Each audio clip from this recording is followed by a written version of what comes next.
into, well, pretty much anything, because we want to offer you depth, insight, and perspective that you may not get in any other place. And with me today are my co-hosts Joanne Sprott and Jillian Starman. But lucky me, I get to take the lead. And lucky them, I get to take the lead. Today, our topic is manifest sustainability. And those are two kind of heavy words. I'd like to explore them separately, but I'd also like to explore them together. And the idea of manifest sustainability for me is that we will create things. And sometimes when we create them, we're not actually considering whether or not those things are sustainable. So when we think about manifest sustainability, part of the thought process is what we are creating sustainable? And if it is, great. But if it isn't, then there is a place for and a case for actually looking at what we're creating and whether or not it will serve us, and also what elements of it are not necessary, so we can move with what is, so we can move forward. Now, on that note, let's talk about manifesting.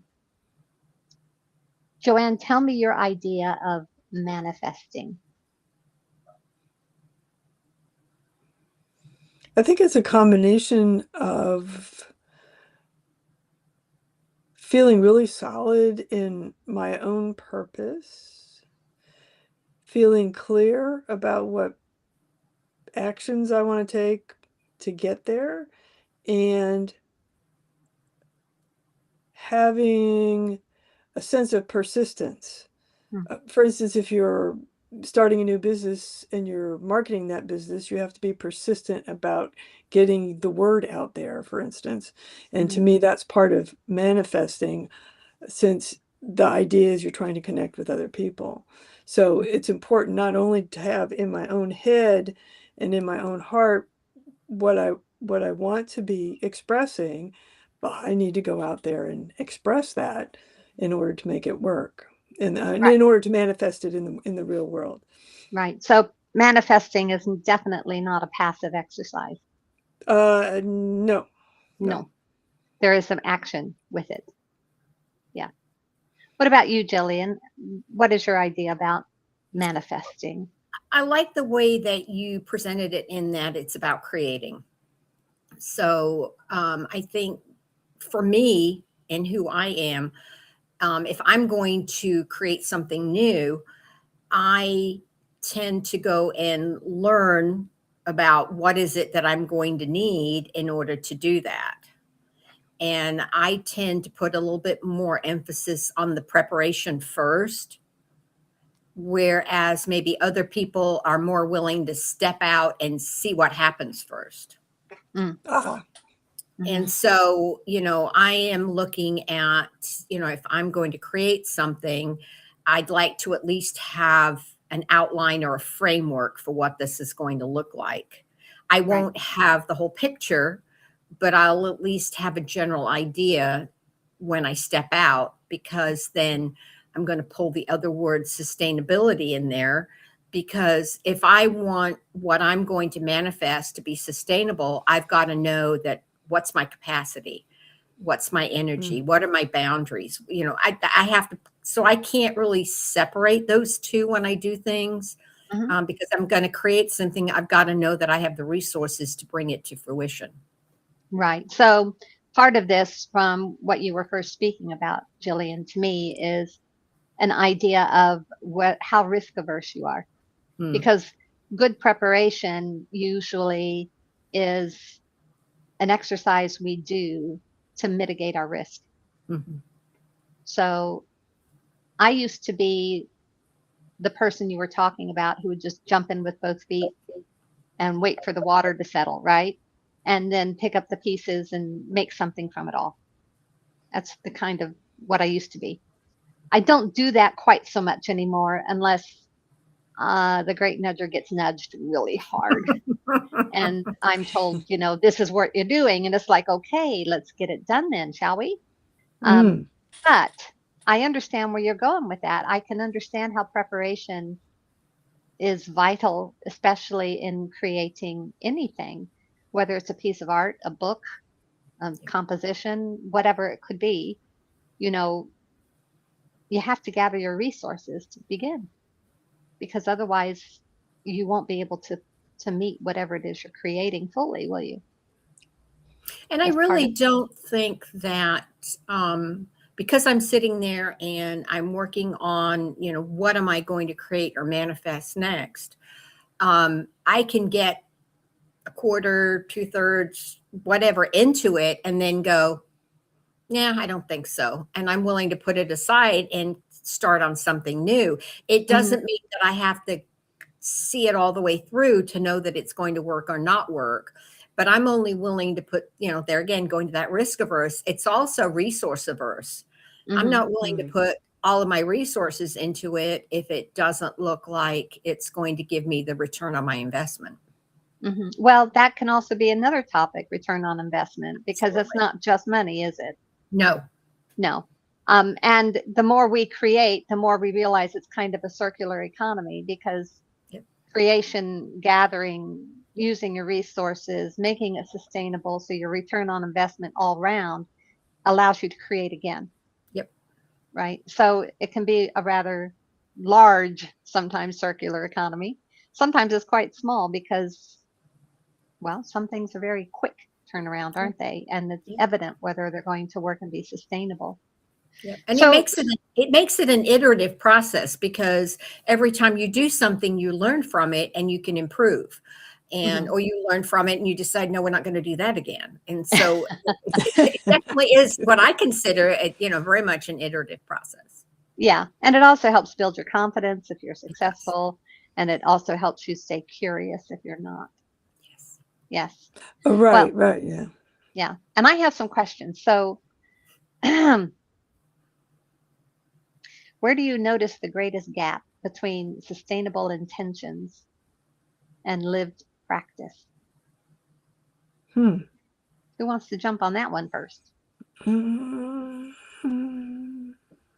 I don't think there's anything that we do without the intention of sustaining it, because that would be a futile exercise and it would eat up too much of your energy in the first place. And that's exactly where I was going to go with that one. I think the older I have got, I have realized not only the value, but the importance of protecting my energy. And so I think, I can have great intentions for doing something. And then, I get in the middle of it and realize that I'm in burnout. And I think, it's not going to work. I've invested too much energy into this. I'm being pulled in too many directions. It's just not going to work. So I think that protecting your energy is definitely, you've got great intentions, but the outcomes may not align with what energy you have for it. And Joanne, that also kind of comes in with your timing too. It's like, are you trying to do this in 2 days, 2 weeks, or 2 years? Or 2 months. Joanne, I know that you have always worked on a timeline. You work better on a timeline. Yes. So when we approach it from that, sustainable intentions and lived practice, part of what you create, you seem to put it on a timeline and say, okay, I've got to be here by this time and I've got to be here by this time. Is that what you do, or is that not what you do?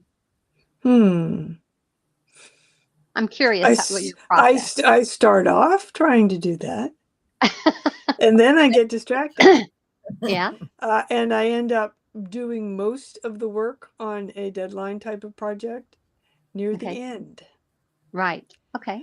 And it's technically, it's actually not sustainable over the long term to do it that way, because there's a lot of burnout at the end of a project because I've spent extra hours And like you were saying, Jillian, I was not able to gather or keep my resources going because I'm trying to do too much. I'm staying up late trying to finish up something.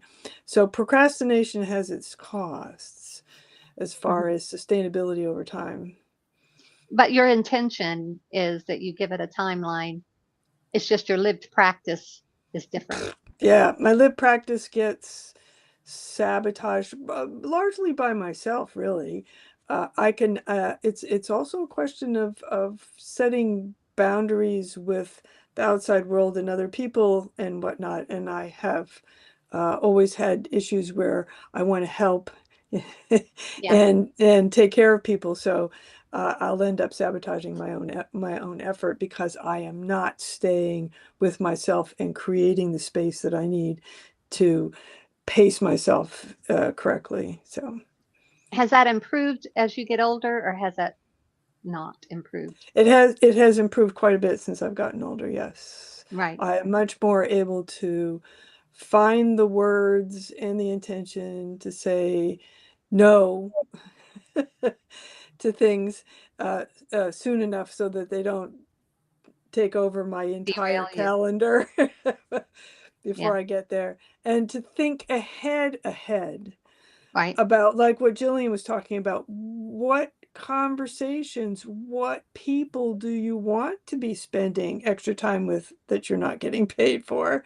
Um, how much time do you want to spend in your network versus actually doing work versus working with clients versus organizing your content or marketing on the social media? I think it's a real big advantage to have some kind of system to help keep those priorities kind of regular, because I know that if I get off track, yeah, I'm going to end up feeling, tired but burnt out from if I don't stick with some kind of structure. Now, other people like to just flow through things and they're fine, but Mhm. Mhm. Well, I'll tell you, I think my way of working is a little different than both of you because I do things in a structured way, and then there are times when I don't do anything in a structured way. I just do it when I can. But that is huh, because, of course, as you both well know, um, I'm having to build into my day time for my husband and time for myself, as well as time for creating and time for everything else that we're doing, like podcasts and conversations I have with various people. So there is a lot I juggle in any one day, and that can be derailed by things external to my environment, right. um, out of my control. And I think there's a real call here for understanding that sustainability, even though there's an element of persistence to it, also needs to have an element of flexibility put in. Mm, Because if you're not willing to have compassion for yourself when some of these external things happen in your world, then you'll be beating yourself up about, oh, I should have done that today and I didn't get it done, and all of that, when it doesn't really matter, does it? Because you'll do it when you can do it. That's all there is to it. Some things take precedence over everything else, and health is one of them. and I think age is something that's made it easier for me to not be as hard on myself about all of those things you were talking about, Jean, um, about sticking to schedules.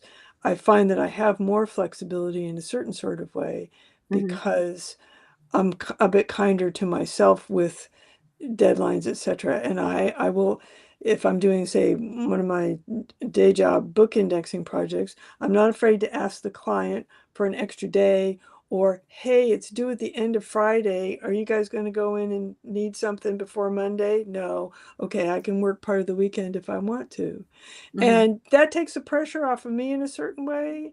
And I didn't used to do things that way. I put myself in these little boxes where I had to get things done by a certain time. But as Right. I've gotten older, I'm thinking I have about, at best, probably 20 years left. So I think I need to be easier on myself at this point. So it Yes. gives you a certain Well, perspective. We hope you're around a lot longer than that, Joanne, Okay. but we never know if tomorrow's promised. So, Right. Yeah. right? So it doesn't bear worrying about it all, does it? You just got Exactly. to do what you can do and do your best in a day and try to stay focused on what it is you are trying to manifest, bring into reality in a sustainable way. So I'm going to go to Jillian because I very much like to understand, Jillian, some of the things that you employ to be consciously creating in a sustainable fashion. What Well, kinds of things do you employ? Well, I think what you just mentioned, the flexibility, and Joanne mentioned, life lessons. Uh-huh. Experience is a good teacher, Hmm. and building sustainable habits. So, knowing that if you're working on a project, how can you chunk that project so that Mm. you're working on it, and all of a sudden an emergency pops up, Uh-huh. and it is a real emergency. It's not a made up fake one. And you do have to stop and address that you can put a pin in it and come back to it. Right. So, Right. I think there again that, being flexible, having flexibility built into it. One of the things I've noticed is I used to sit for hours and could work, and it worked out well, but I found that that's not the best thing for my body. So taking breaks and moving. So where is that break? Is it 20 minutes, 40 minutes? Is it at the end of a certain piece? What is that? Mhm. And how do I build that in? But that's also, there again, we're back to protecting your energy. Because if you're sitting there and, you're not doing a breathing exercise, you're not Mhm. walking, you're not refreshing yourself with whatever that is, Mhm. you're going to burn out and you're going Yeah. to be tired. Um, so I think there's a lot of different pieces in there, but it's about what habits can you create that help you to be more sustainable. Mhm. Hmm. And I think another piece to that, Jillian, is also about the ways you reward yourself and celebrate even the smallest of milestones, because sometimes that's all we have is a small milestone in our Yeah. day, and that needs to be recognized. Yep. Yeah. For instance, when I finish writing, sometimes what I'll do is reward myself by listening to music, Hmm. and I can get up and get around and do whatever I need to do, like wash the dishes or something at Yep. the same time, because music to me is you know what I like. I like to listen to music, um, And but see, that's and I part live, of it I too. live out in the country. So to me, a reward would be going and not having any conversations or music, but just listening to the birds and the water. And Yeah. sometimes, what's going on around you, enjoying what is there, Mm-hmm. in whatever manner it comes at you. So, You need to record some of that for me because all I live around is concrete. That's right. That's Yeah. right. It'd be lovely to have that kind of stuff to listen to. It'd be my music. Yeah. nature's I music. I What do think you it's do, good. Joanne? Yeah, I think it's. I haven't gotten to the nap stage yet of older people life. Hey. One of the things that I think it just tells me the thing that's important. It's not so much a nap time, but as Jillian was kind of referring to for your body, but also for your soul and your mind, is not forgetting to take breaks. Yeah. Now, my hips let me know really, really strongly if they are right on the hour. I need to get up out of my chair. They tell me now. They didn't used to tell me, but now they tell me. So that's also good in its own way. And I think I've always been one of these people who felt guilty about stopping Yeah. and missing out on whatever might be going on the screen or wherever I was. So Mhm. I've learned to think in terms of a nap could be good. I could just go outside and see if I feel like being useful at the same time as taking a break, see if my annuals need watering at the moment. To me, that's like meditation. So, I mean, it maybe But you're work to talking somebody about else. plants, just so we Yeah, can be plants. clear. Oh, yes, yes. Yes. Okay. Watering my plants, yeah. Yeah. Yeah, that's yeah. Watering the garden is it's a break, not in the sense of go lie down and take a nap, but it's a break from everything that's in front of me that's Indeed. distracting me, and that gives me a break from my mind. So Mm. that's what I look forward to. Now, I'll share with you a little term I heard in another group, and it is called JOMO instead of FOMO. So it's joy of missing out. Oh, I like that. Oh, it's That's good, isn't it? nice. Oh Yeah. yeah, joy of Yeah. missing out. Oh, There you go. See? To me, that's what it sounds like when you talk about going out to water your garden. It's joy of missing out because you're watering your garden. absolutely. Yeah. And being out with nature with the birds and all, that's joy of missing out for you, Jillian, and, listening to Well, music for and you me. kind of have to do that in the early morning of the evening right now because we're midsummer and it is hot out there. So I don't doubt it. I Yeah. would not fear, I would not have the joy of missing out if I was trying to get out there right about now. But yeah. I hear you. Yeah, you got to take it while you can. So, in what way do our daily choices reveal the future we're already bringing into form? Hmm.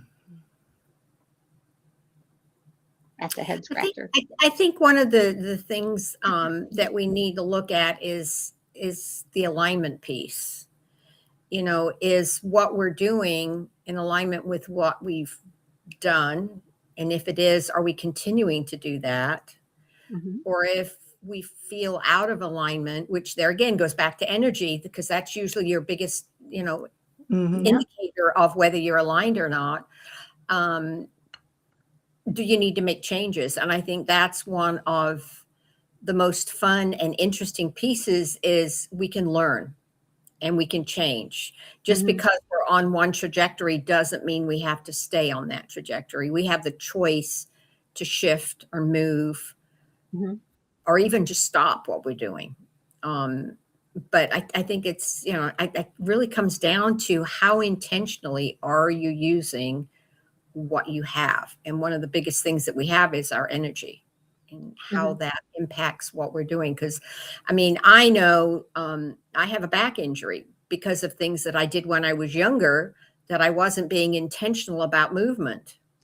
I wasn't protecting certain parts of my body, and I'm paying for that today. Hmm. Now, if I'd have gone back, would I have known it then? I don't think so because there was nowhere to learn it, or I wasn't listening to the right messages to know. So it's Hmm. not a case of, well, if I'd have known that, I could have done different, maybe. But now I have to deal with where I'm at right now. So Yeah, it's a different path should I, had I not taken that turn. And I think, that's where we have to honor where we are. We have to give ourselves grace sure. um, and in what we're doing. And so I do, this whole, I think, sustainability, it's like, and isn't there a thing, and I don't know who has the saying, but it's like you don't want to arrive at the end of your life all clean and tidy. You just want to look like you've been dragged through a bush backwards. Yeah, I agree. Yeah. But which is But sustainable. yeah. But I will say that everything that we choose in our day or every project we undertake, it doesn't really matter. There are going to be parts of it that may not be enjoyable, but they'll be necessary. Yes.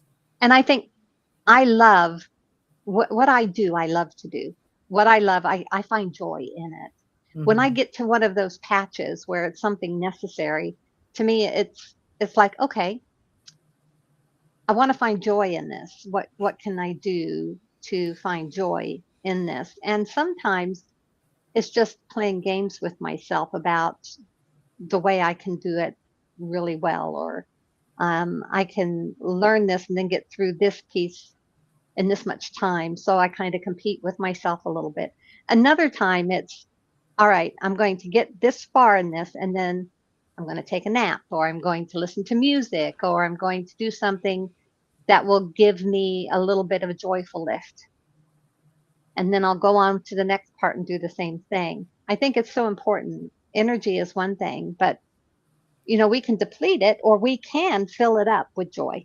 And I love to create in a joyful state. If I'm not in a joyful state, a lot of times my creations are flat.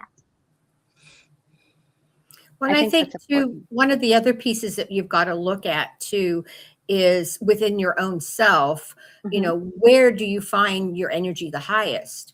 Hmm. And so if you have to do a lot of creativity, whatever that is, and it takes a lot of energy, and you have like no energy in the late afternoon, then don't do that in the late afternoon. Do that in the morning when you have more energy. And so Sure. it's about, I remember during COVID, I was helping to teach some kids at home. And I was like, well, I'll do that in the morning and then I'll do my work in the afternoon. And I realized within 2 or 3 days that is not sustainable. And so I flipped the script and I did my work in the morning and I was able to work with them in the afternoon because it was just, I could sit down and focus on that. But if I did it the other way around, there was no brain left. And I needed the brain to work on this first, and working on, first, second grade Hmm. math, I could do that. It didn't need a lot of brain work. Second grade math. Oh no. Good point. Oh no. Yeah. What about Indeed. you, Joanne? I was thinking as you were talking, Jillian, more about something that I think we haven't touched on yet, because in most cases, if we've got children, they're grown up and they're gone, they're not close, and there's a lot of stuff we're doing by ourselves or with one other person if we have a partner. And I have found that collaboration is a really super duper key to sustainability, for one thing, because I can't do everything by myself. And I have to stand there and say, no, it's okay. I can't do everything by myself, even though I'm the oldest child and everything. And working with the people I work with in my book indexing group and working with my network for intuitive mentoring as well. Uh, there are so many people I can ask for a method Hmm. that gets me through something that I can't figure out, that helps me understand an audience better, that somebody I can delegate a short project to because it is time for me to rest. Having that access to that kind of network of people is a key to all kinds of balance for me as far as my both my work life and my personal life. Sure. And then, of course, co-working is important, Yes, isn't it? exactly. Yeah, yeah, yeah. So And co-working and having a set time to actually focus on something. Not, it doesn't have to be forever, right. but co-working is important. So you can share what you've accomplished in the hour or whatever with whoever is there, right? It doesn't matter if it's people you show up at a place to co-work and you don't even know anybody. You're there for that reason, and so are they. Or a group of people like us. I know we get together every Thursday to co-work, and we make headway on projects we're working on. And that's really the joy of it. So co-working helps because you're there supporting everybody else, saying, yeah, you can get that done. Look at what you got done. That's really great, right? I think it all works together. The collaborative piece, the co-working piece, the fact that we do have to work by ourselves quite a bit of our time. We Mhm. can't collaborate all day long with someone. Everyone has their own schedule, don't they? But we can certainly draw from people in our network and find what we need. And sometimes finding what you need is simply getting out on like LinkedIn somewhere and say, I could use your help, guys. This is what I'm doing. I'm not really sure what my next step is. I could use some ideas. And believe me, you will get ideas. You'll get support out there. So part of the thing is stepping forward to say, this is what I'm doing. This is where I'm at. And I could use some help. And I think you Right. can put that in words of finding accountability partners. Hmm. Mm. Also. And I think that's what we kind of are for each other in that, Mhm. we come in and, what are we working on today? What is it that you want to accomplish? And then when we come back, well, what did you accomplish through that? And And like we were just saying earlier, sometimes, you take off your 40 minutes to go work on your project and the phone rings and it completely changed the trajectory of your day. Sure. And there comes that flexibility that we've also talked about in that that's okay. But then coming back in that, you're voicing that you were working on it, but, something unexpected happened and it changed it, but it's okay now. I can come back and focus on what I'm doing. So, Yeah. Yeah, I love what Joanne was saying about, you can't do this alone. And that's what sustainability is, and that's part of that resources that I was talking about in the middle, or in the beginning, what people do you need in your corner? And invariably it's not the people who will like you that you need, it's the people who complement you that you need. Yes. And that's not singing praises. That's actually complementary skill sets and complementary ideas and Right. and things like that. Although, people singing your praises is good too. It is nice. Yeah. That's nice. We like that. Yeah, well, most people do like that. Although it really is part of this too, is that you sing your own praises. A lot of us don't, and it's important that we blow our own trumpet. Where does personal sovereignty meet collective care in a sustainable society? That's a lot to big unpack. question. Who wants to start?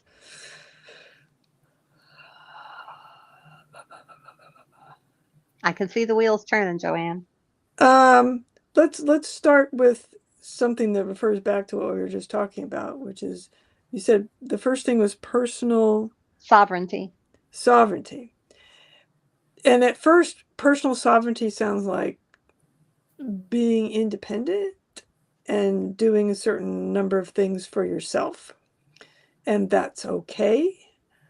And then I'm thinking about the importance of doing what you can on your own, but at the same time having what I would call like a backup system. Is that collective you were talking collective about? Care. Collective care to back you up when the thing you're trying to manage is a bit too big for you to do on your own sovereign self, with your own sovereign self, and knowing when to, knowing yourself well enough to know when to shift from one to the other, because that would provide a really great balance, I think, overall for the collective, if people could embrace their own sovereignty about, for instance, if it's health things, what kinds of foods they eat, what exercise they get, and make a good faith effort in that direction, knowing that other things can happen to us that we have no control over. And then working with people who understand all the aspects of, say, healthcare, the traditional Western views and other ways of dealing with things, so that we can all find a balance. And then I'd feel really sovereign if I knew that I could do all of this stuff by myself, and there's somebody back there for me to ask at the same time.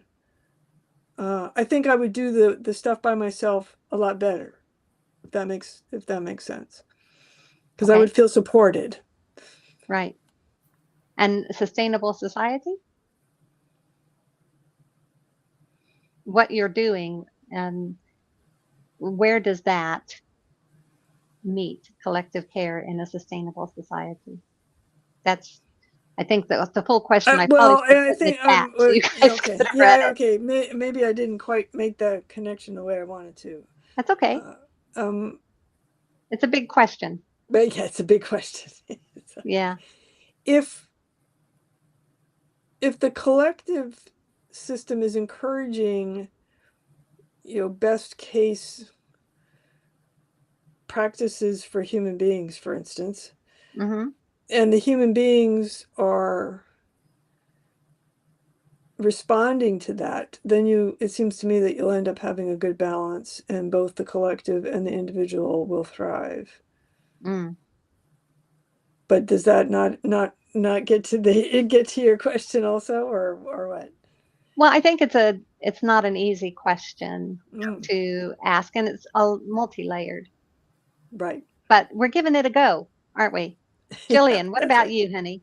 So where does Well, personal sovereignty meet I think collective care? personal sovereignty for me means I can have a choice of either saying yes or no to something.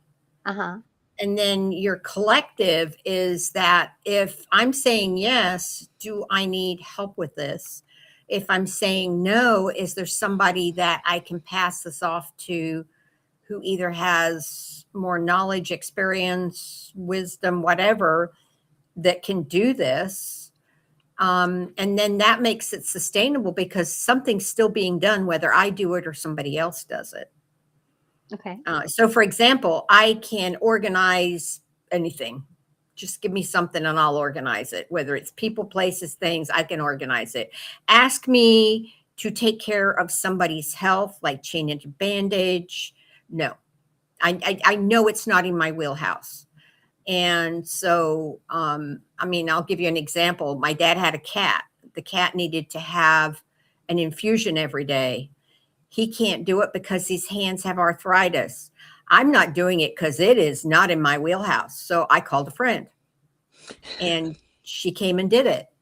And Hmm. so I think that's how it becomes sustainable is number one, knowing who you are, what you're capable of, knowing who's out there who can support you in whatever needs to be done, then Mhm. it becomes sustainable. Cool. So, see, Hmm. we're taking different layers of this, aren't we? And I'm going to add another layer. So, the other layer is this. Personal sovereignty to me is actually taking ownership of who I am, what I feel. It's the emotional regulation, it's my thoughts, Ah, it's my actions, it's what I create, right? Personal sovereignty is taking ownership and also having compassion and grace for myself. Mhm. So when I fulfill that, then I know that it will meet the collective care because, as I was intimating, I think in a different podcast, we are all part of each other. If I'm doing that with myself, then I'm including everyone in collective care and I'm caring for them at the same time as they are caring for me. And you're right, we all have our limits, we all have our own capacity, and we know what that is. We know what our strengths and weaknesses are because we've lived with it. Well, some of us longer than others, but we've lived with it, right?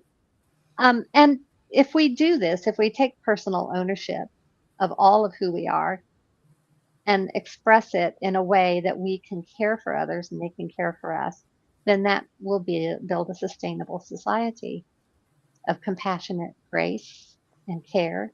And hopefully that will also help others take personal sovereignty for themselves too. I think that's really important.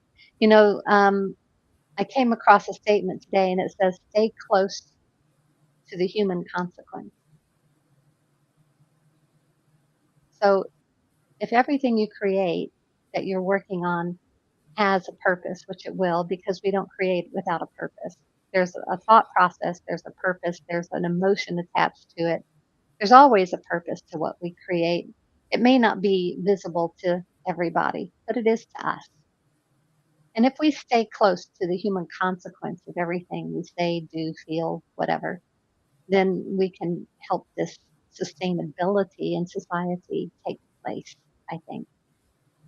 I could be far off the mark, but that's the level I'm going for with this because this is multi-layered.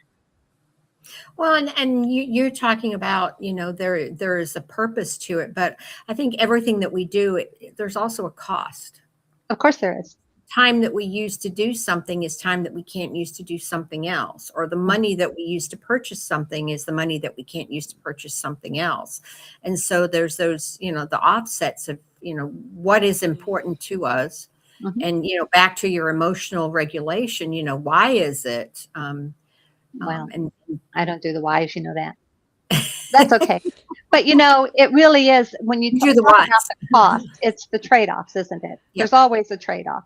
There's Yep. also the grief component of that because every choice has a component of grief attached to it because we have to let go of an alternative. Yeah. Right. That's what happens. But at the same time, I don't think anyone sets out, at least I hope no one sets out deliberately, to set aside the human consequence that's associated with our creations.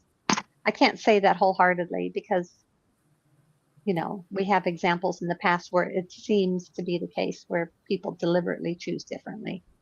But, Right. I'm hopeful that is very rare and not status quo.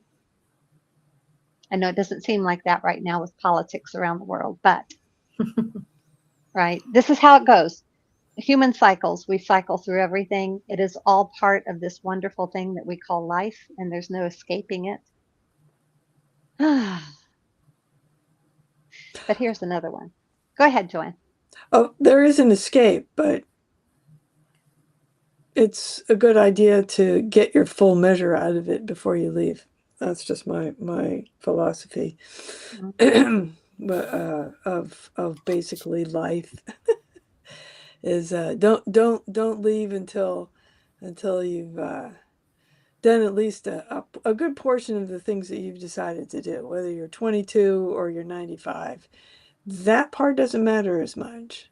Don't But leave until if you feel like you've come through a hedge backwards, right, Jillian? that's right, yeah, exactly, and or until you've had that joy, at least one or two joys in the moment, somewhere along the line. Yeah. Is all you really need to know, that life is worth coming back to. I happen to believe in reincarnation, so Mm. I think we have the option of coming back, so that helps me stay more positive. But Mm-hmm. uh, So, yeah. what is it you guys are creating now, or you don't have to be specific? Is there something you're creating now where you can see that it may need to end rather than be preserved? Is there anything in your life you're creating now that you can see on the horizon? I might have to put that aside instead of sustaining it. If you'd asked me that question a year ago, I would have said yes. Right.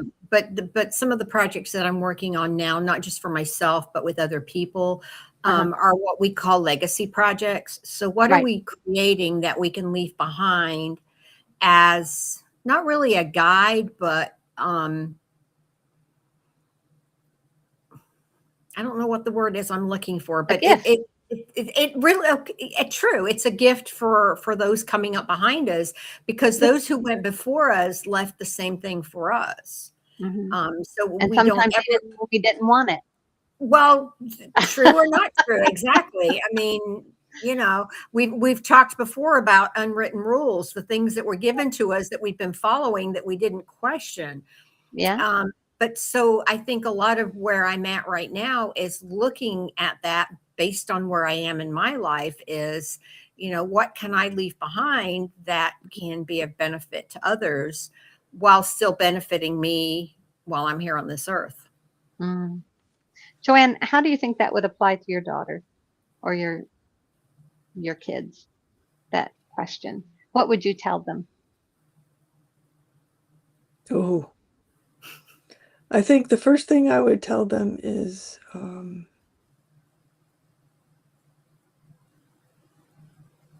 make sure you don't spend your whole life taking care of other people's agendas. That's what I see a lot of millennials doing, Mm-hmm. because they're feeling insecure from an economic standpoint. So they're kind of doing what us boomers did, or we boomers did, before, which is, oh, we can't be hippies anymore. We can't revolutionize the entire collective.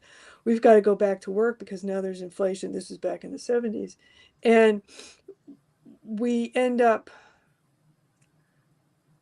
doing some interesting things, maybe having a family that we love dearly, and that's okay too. But to me, there is a more expansive way that people can be in the world that they often minimize because they feel responsible for others, taking care of others and whatnot. And at some point, even if it's only for like 5 years, it doesn't matter. Mm-hmm. try on something creative and let people see it. I mean, I thought I grew up in in sort of super intellectual, non-creative family kind of environment.